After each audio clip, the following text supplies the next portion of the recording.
meiner Seite möchte ich Sie zur Studer-Pressekonferenz anlässlich unserer Betriebstagung, dem Studer Motion Meeting, willkommen heißen. Unser diesjähriges Motto klingt im wahrsten Sinne des Wortes wie Musik in den Ohren. The Sound of Studer. Beim Motto geht es nicht nur um die Schönheit der Musik, sondern vor allem auch um die harte und ausdauernde Arbeit, bis ein Musikstück oder ein ganzes Album entsteht. Ein erfolgreicher Musiker bringt sicher viel Talent mit.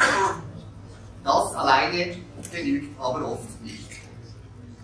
Wie es der berühmte Tenor Enrico Caruso formulierte, zu einem erfolgreichen Sänger gehören ein großer Brustkorb, ein großer Mund, 90% Gedächtnis, 10% Verstand, eine Menge harter Arbeit und etwas im Herzen. Aussagen, die bis vielleicht auf den Aspekt des Brustkorbs wohl auch für uns in der Schleifmaschinenindustrie passen. Musik ist ein Geschäft. Auch hier zählt Angebot und Nachfrage.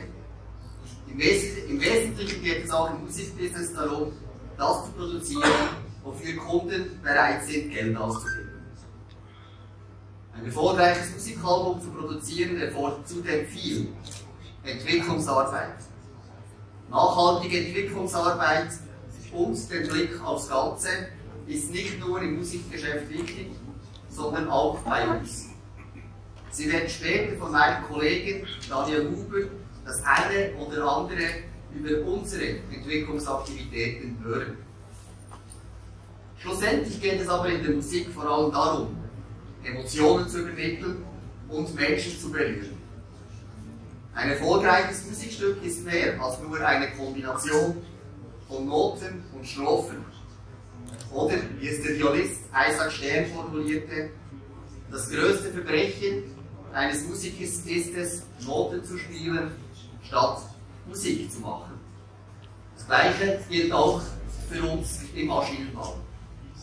Wenn nur Blech zusammenschraubt, wird langfristig nicht und nie erfolgreich sein.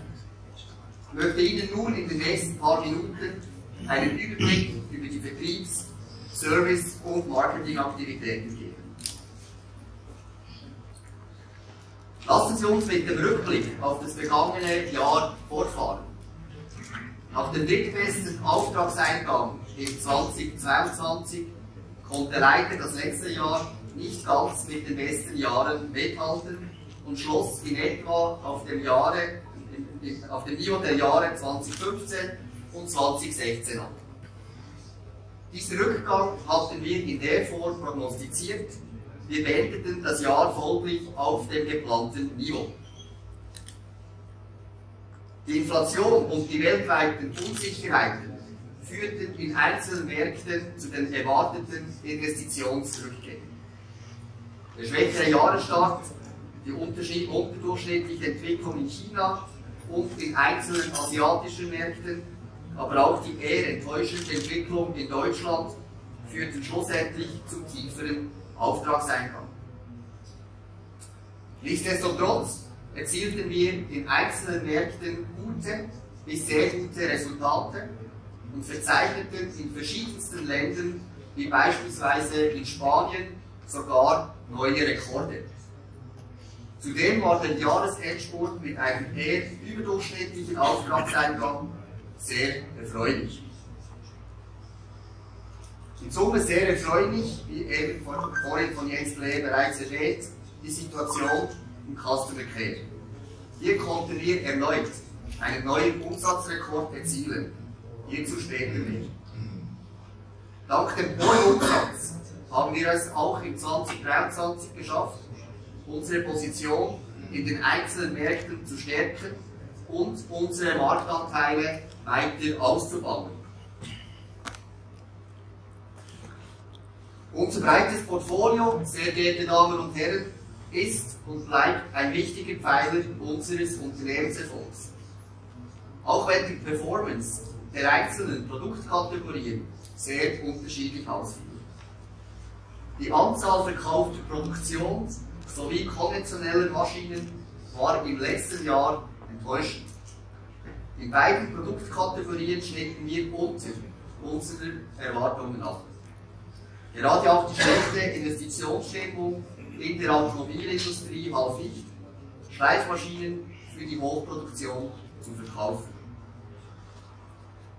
Weitaus solider liefen die Segmente der Universal-Außen wie auch der Innenschleifmaschinen, die für die Mehrheit unserer verkauften Maschinen verantwortlich sind. Die stückzahlstärkste Maschine war erneut die S33, gefolgt von der Favorit CNC und der S31. Bei den Innenschleifmaschinen war es für die S131 sogar das drittbeste Verkaufsjahr nach 2018 und 2022. Auch die Verkäufe bei unseren neuen Innenschleifmaschinen, der S100, waren sehr erfreulich und liegen über den Zielen, die wir uns vorgenommen haben. Wir sind weiterhin der einzige Rundschleifmaschinenhersteller mit einem weltweit diversifizierten Setup.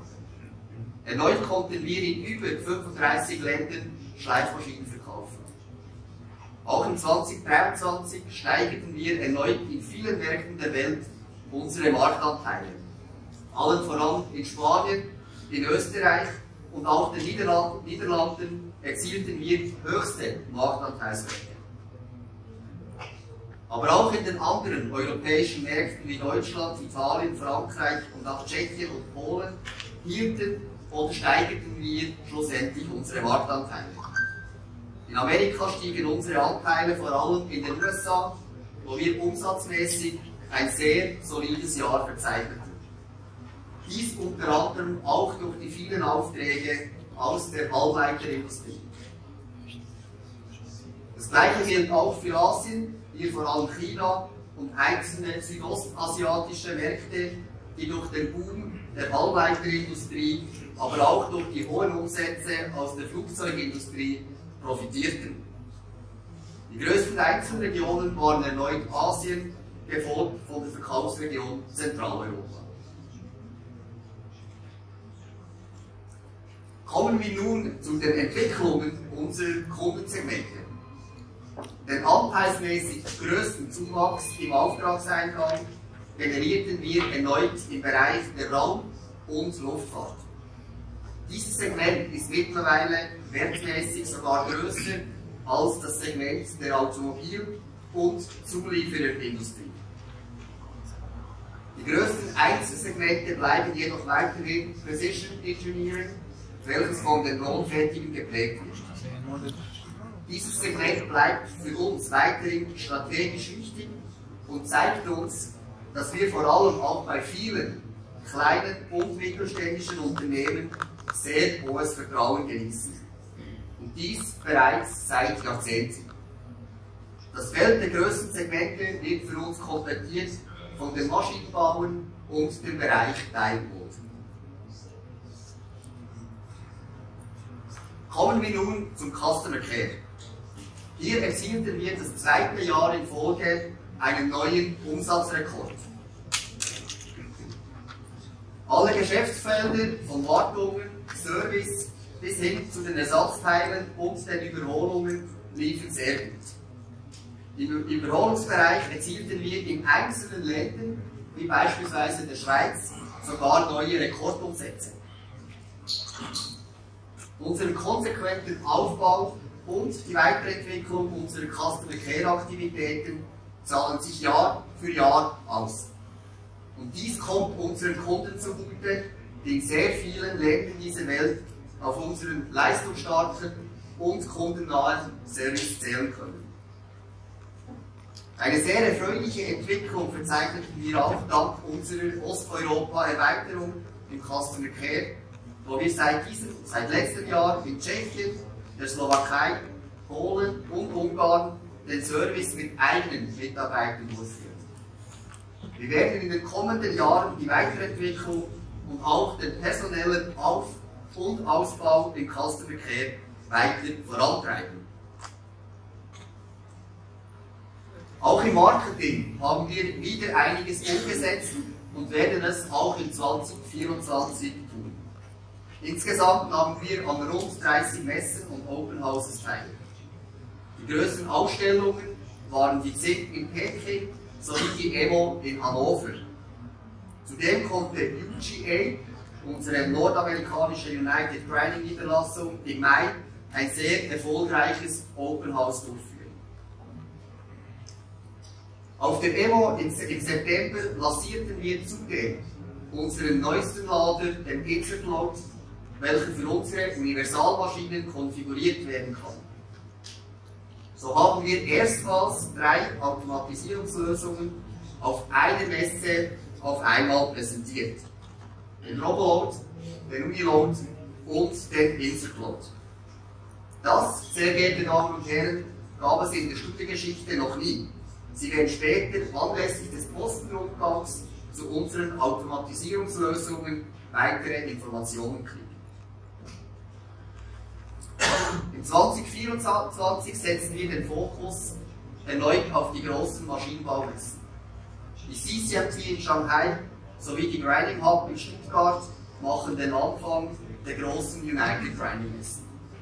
Ab September folgen danach die IMTS in Chicago, die BIMO in Milano sowie die Chilthoff in Tokio. Nebst den großen Ausstellungen werden wir auch im 2024 an rund 25 kleineren und regionalen Ausstellungen teilnehmen. Per Ende des Jahres werden wir zudem unsere langjährig im Einsatz stehende Favorit CNC überarbeiten und als Produktweiterentwicklung mit einigen neuen Features auf den Markt bringen. Hier wird Ihnen mein Kollege Daniel Huber noch ein paar weitere Informationen dazu geben. Zu dem Bereich der Einstiegsmaschinen werden Sie später auf dem Rundgang noch weitere Informationen kriegen.